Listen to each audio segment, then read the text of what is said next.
vamos abordar o capítulo 26 com este tema que é Dai gratuitamente o que recebeste gratuitamente.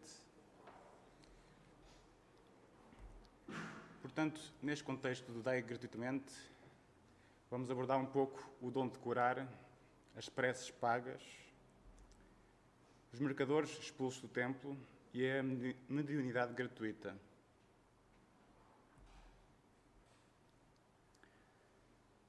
Restitui a saúde aos doentes, ressuscitai os mortos, curai os leprosos e expulsai os demónios.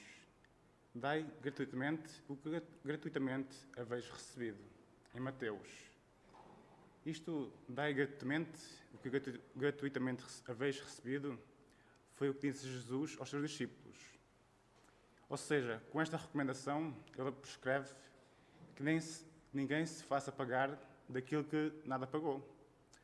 Ora, o que eles haviam recebido gratuitamente era esta faculdade de curar os doentes, de expulsar os demónios, isto é, os maus espíritos.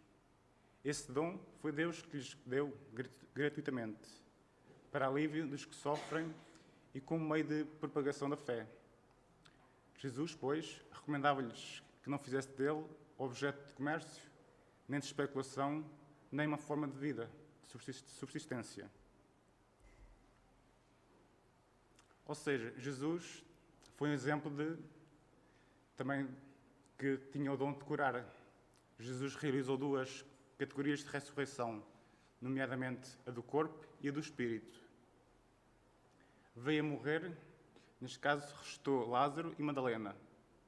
O corpo de Lázaro veio a morrer após aquela ressurreição.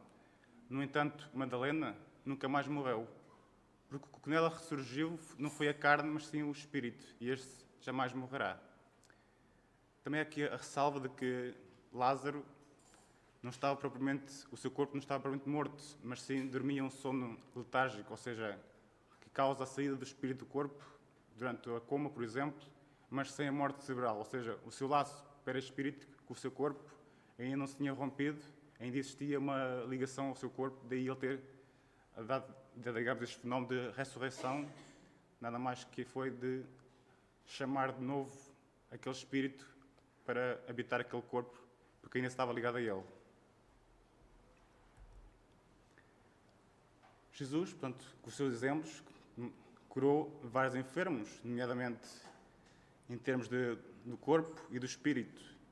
Curava pelo seu grande magnetismo, tanto humano como espiritual, e também pela fé dos seus doentes. Ou seja, sem a fé dos doentes, ele não poderia curar, porque estaria a ir contra, digamos, a vontade de quem realmente precisava. Era necessário reconhecer essa necessidade e pedir. Daí que há um leproso samaritano e há um leproso que pediu: se queres, podes curar-me, para Jesus. Ou seja, ele curou, porque havia uma predisposição de energia de ambos para que isso pudesse realizar. E muitas outras curas Jesus realizou ao longo do seu caminho. Mas que cura é esta que Jesus queria vir trazer e que tentou trazer até nós? Será que era realmente a cura apenas do corpo? Ou seria também do espírito? Aqui, a cura que ele realmente pretendia realizar nos homens era esta cura espiritual. Porque se nós somos espírito, curando o espírito, o seu corpo também será curado. Agora, se curarmos apenas o corpo e o espírito não ficar curado, não existe, digamos, a sintonia entre ambos. Ou seja, o corpo poderá ser curado momentaneamente, mas se o seu espírito continuar com esse problema, mais cedo ou mais tarde, o problema vai tornar a voltar ao corpo. Portanto, Jesus queria realmente que o homem soubesse da imortalidade da alma e que esta sempre ressurge para a vida. Temos também outro exemplo no Evangelho que nos refala de uns amigos que tinham um amigo tetraplégico e que, sabendo que Jesus estava em casa de outra pessoa, decidiram tentar levá-lo até eles, esse amigo tetraplégico. Não conseguindo chegar até Jesus, encontraram, digamos, uma abertura por cima da casa e desceram com cordas. E realmente Jesus, contente para a compaixão dele, curou-o. No entanto, o Evangelho também nos relata que, mais tarde, Jesus se refugia um pouco dos apóstolos e estes apóstolos notam que ele está triste. E chegando-se perto dele, perguntam-lhe: Jesus, por que estás triste? Depois de teres curado tanta gente. E este, realmente, após um pouco de silêncio, explica aos apóstolos que realmente ele veio trazer a cura do espírito e não apenas do corpo. E, dado que ele tinha conhecimento de tudo e daquilo que realmente ele ajudava, e tendo conhecimento que aquele ser, aquele irmão que ele tinha ajudado, deixou de ser tetraplégico, mas que naquele momento, em vez de estar a festejar a vida de uma forma mais comedida, estava a beber e na companhia de mulheres mais os seus amigos, aqui percebemos que às vezes a cura que nós queremos nem sempre é o melhor para nós. Porque certas enfermidades que nós trazemos é, de certo modo, uma prova para nos aperfeiçoarmos e para percebermos um pouco que não devemos continuar no mesmo erro. E neste caso relatado, ele basicamente voltou a cometer um erro que se calhar foi pior do que estando tetraplégico. E muitos mais outros casos, nós vemos que às vezes a ajuda, o curar-se de uma doença, se não analisarmos bem o seu motivo, podemos cair outra vez no mesmo erro. Precisamos estar sempre alerta e refletir um pouco porque é que realmente temos esta enfermidade, o que é que precisamos modificar na nossa vida para que essa enfermidade vá embora e que não volte a surgir. Nomeadamente no cancro, que é outra doença que surge e que nos faz refletir muito. E é preciso realmente termos esse discernimento e eu auxílio dos que estão ao nosso lado para nos ajudar também a refletir e ajudar a melhorar e a modificar-nos, para que realmente a doença não tenha a necessidade de continuar nela. No outro caso, que está aqui representado, tem a ver com a parábola de um menino possesso de um mau espírito, do qual os discípulos não puderam expulsar. E Jesus repreendeu os discípulos, porque chamando-os de incrédulos e de pouca fé. Repreendeu e retirou o espírito impuro e disse que os espíritos dessa espécie não podem ser retirados senão pela prece e pelo jejum, pela abstinência, pelo bom exemplo, pela boa conduta. Ou seja, neste seguimento podemos também perceber que, tal que nesta casa, temos os trabalhos mediúnicos e os trabalhos de obsessão e para os podermos realizar temos de estar preparados. Temos de ter esta autoridade e esta fé nos conselhos e ações que temos. Ou seja, temos de ser também um exemplo digno, podemos dar conselhos, temos de estar, de certo modo, imunes com as boas ações de que podemos realmente dar esses conselhos e transmitir ações a esses espíritos que, de certo modo, ainda têm pouco amor e ainda ignoram as coisas de Deus. Daí que seja necessário o esclarecimento para podermos auxiliar tanto quem está a obsidiar e, deste modo, libertar o seu obsidiado.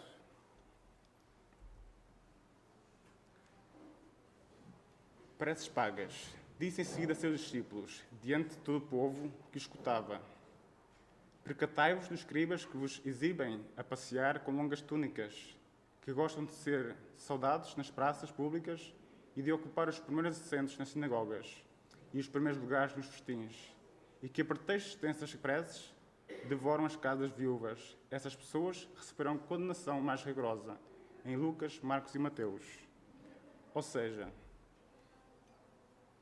Jesus também lhe disse que realmente não façais pagar as vossas preces, tal como foi aqui relatado nesta passagem, que os escribas dilapidam as casas viúvas a pretexto de longas preces. Ou seja, a prece deve ser um ato de caridade, um impulso de coração. Ou seja, fazer pagar por algo, pelo ato de se dirigir a Deus a favor de outros, é transformar-se, de certo modo, um intermediário assalariado. A prece torna-se, então, uma forma e não um sentimento sublime com uma ligação a Deus. Daí, essa forma, cuja extensão é proporcional à soma recebida, não faz sentido. Deus não vende os benefícios que concede. Logo, a razão, o bom senso, a lógica, dizem que Jesus, a perfeição absoluta, não pode legar a criaturas imperfeitas o direito de fixar um preço para essa justiça. Isto porquê?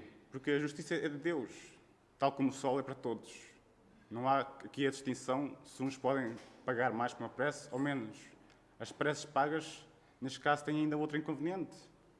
É que se é paga, isto é, quem as compra, as mais das vezes se julga dispensado de orar, porque se considera quites uma vez que já as pagou.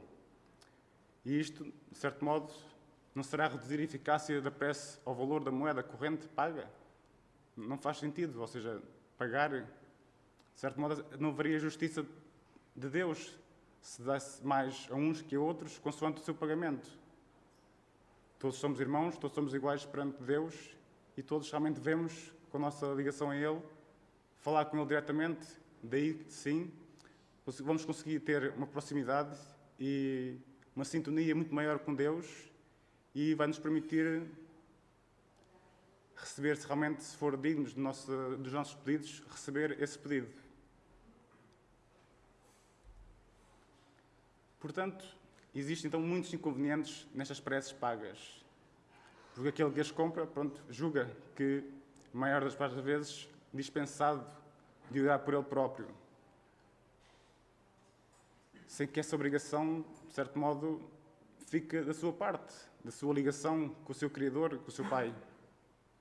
Portanto, sabe-se que os espíritos se sentem tocados pelo fervor por quem eles se interessam. Ou seja, se nós realmente nos interessarmos por Deus Pai, por Jesus, nos lembrarmos dele, sabermos humildemente pedir, a ligação será muito mais forte. Portanto, qual pode ser o fervor daquele que entrega a terceiro o encargo de pôr ele a orar mediante um pagamento? Qual o fervor desse terceiro quando delega o seu mandato a outro, e este a outro, e assim por diante? É certo que a gente pode orar por outros, mas isso não nos tira, digamos, a responsabilidade de orarmos por nós próprios. Se orarmos por outros, podemos realmente beneficiar essa pessoa. Nomeadamente, temos montes de casos em que realmente essa pessoa que precisa de auxílio poderá estar a passar uma fase muito má que realmente não tem esta capacidade de raciocínio, de pedir o seu auxílio. Mas assim que ele o tenha, deve agradecer e continuar a pedir a Deus todo o auxílio e todo o bem que vem à sua vida. Daí que a prece é, digamos, a nossa ligação direta a Deus Pai. E a prece não pode ser substituída por outro. Tal como a nossa vida não pode ser vivida por outra pessoa. Portanto, é nosso dever e não nos outros agradecer a Deus, a nossa existência e a humildade de saber pedir o seu auxílio para as nossas dificuldades e para o nosso melhoramento, para o nosso progresso. Mercadores expulsos do templo. Eles vieram em seguida a Jerusalém e Jesus, entrando no templo, começou por expulsar dali os que vendiam e compravam. Derrubou as mesas dos cambistas e os bancos dos que vendiam pombos. E não permitiu que alguém transportasse qualquer utensílio pelo templo. Ao mesmo tempo, os instruía, dizendo: não está escrito, minha casa será chamada casa de oração por todas as nações. No entanto, o que lá acontecia eram sacrifícios de animais, ou seja, vendiam-se pombos para fazer um sacrifício, para pagar uma culpa, ou seja, mas aquilo ali é a casa de Deus, é uma casa de oração e não um local de sacrifícios.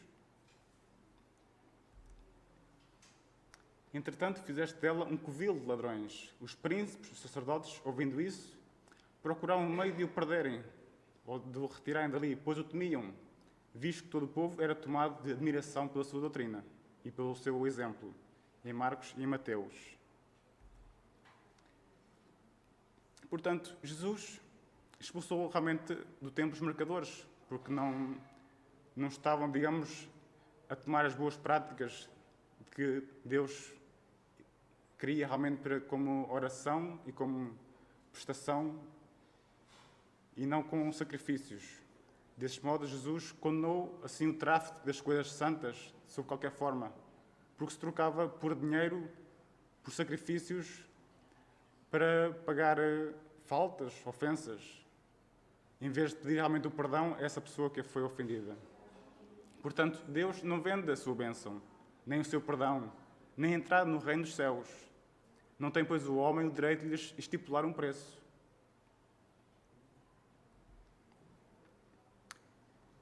Mediunidade gratuita. Os médiuns modernos, isto porquê modernos? Porque os apóstolos também tinham mediunidade, igualmente a receberam de Deus. Todos nós temos um pouco de mediunidade, alguns mais ostensivos, outros menos, mas todos temos, digamos, esta ligação com Deus, esta ligação que nos permite receber a sua energia, os seus ensinos, a sua fonte de energia mais sublime. Portanto, igualmente a receberam de Deus, e se recebemos o Deus, é um dom gratuito. Portanto, o de servirem de intérpretes dos Espíritos para a instrução dos homens, para lhes mostrar o caminho do bem e trazê-los à fé, tal como os apóstolos também o fizeram, em Jesus, na sua forma mais sublime. Mas não para vender palavras que lhes não pertencem, de vez que não são um produto da sua concepção, nem de suas pesquisas, nem do seu trabalho pessoal. Ou seja, Deus quer que a luz chegue a todos, e todos somos merecedores dela. Não quer que o mais pobre seja deserdado e possa dizer: não tenho fé porque não pude comprar. Porque a fé não é uma coisa que se possa comprar, é uma coisa que se adquire com o nosso trabalho, com a nossa dedicação. E, portanto, a mediunidade por si só é uma bênção de Deus. Não é um privilégio, mas sim um instrumento de trabalho. Um instrumento de que realmente nos permite trabalhar na seara de Jesus e também um meio, uma forma de operar na obra de Deus e do nosso melhoramento.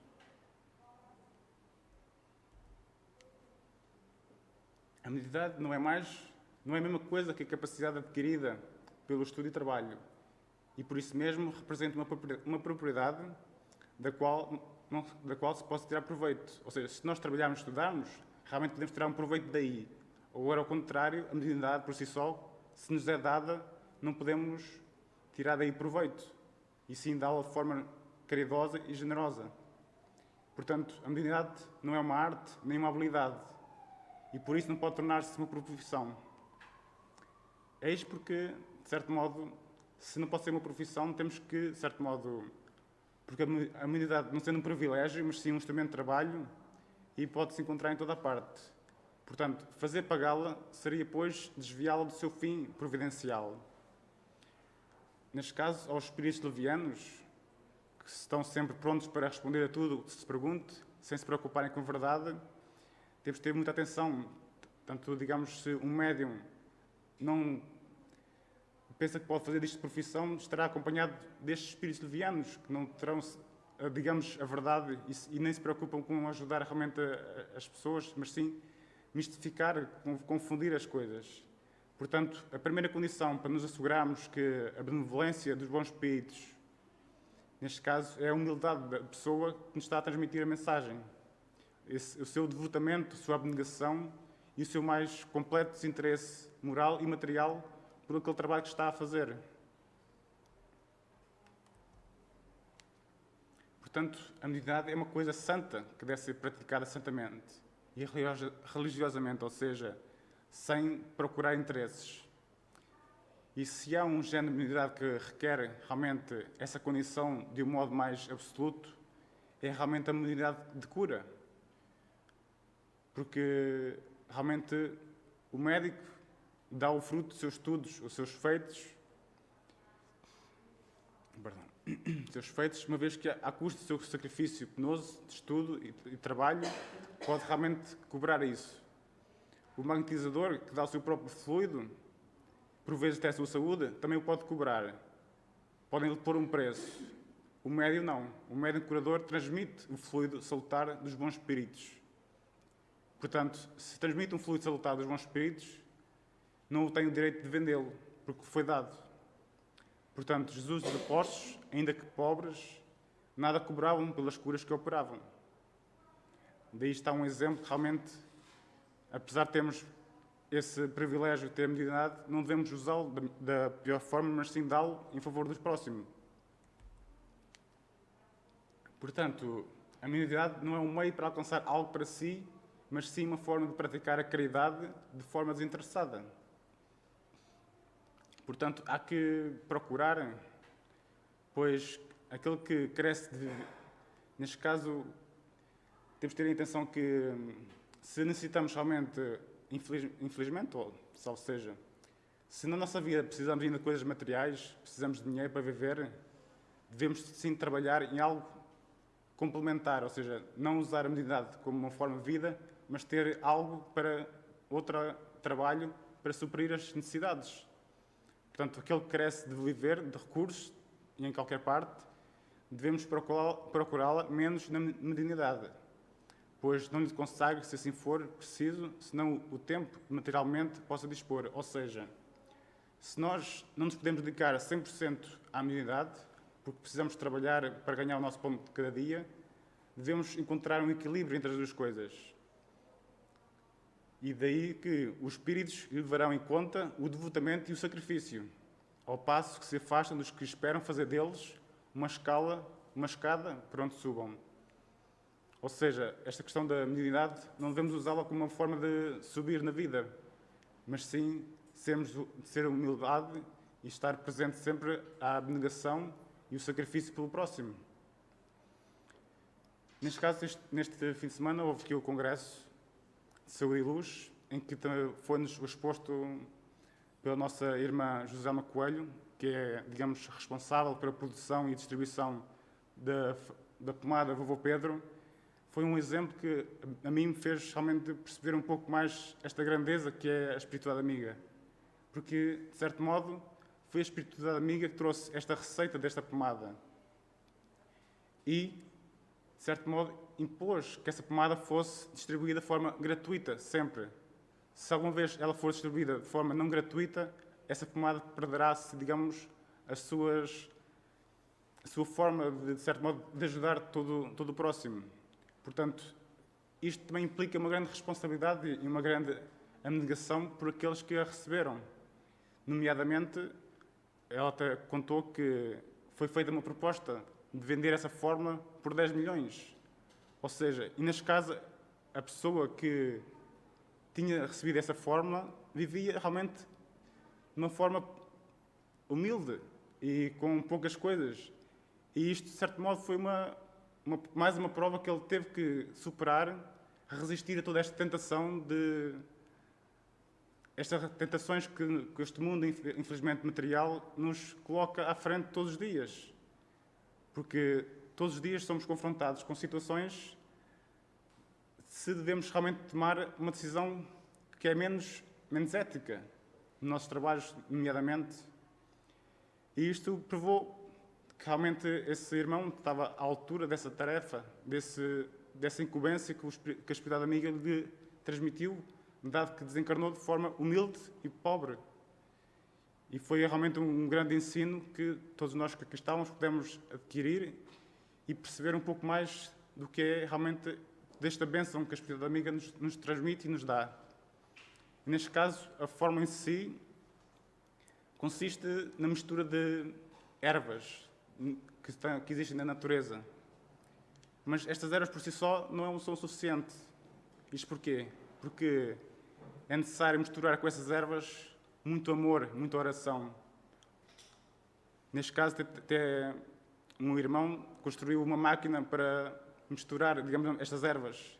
E a espiritualidade amiga respondeu que mas é necessário a mão humana, é necessário, digamos, a nossa energia, o nosso magnetismo animal misturar-se com estes ingredientes. Isso sim é que traz a benesse dessa pomada a todos aqueles que vão a receber.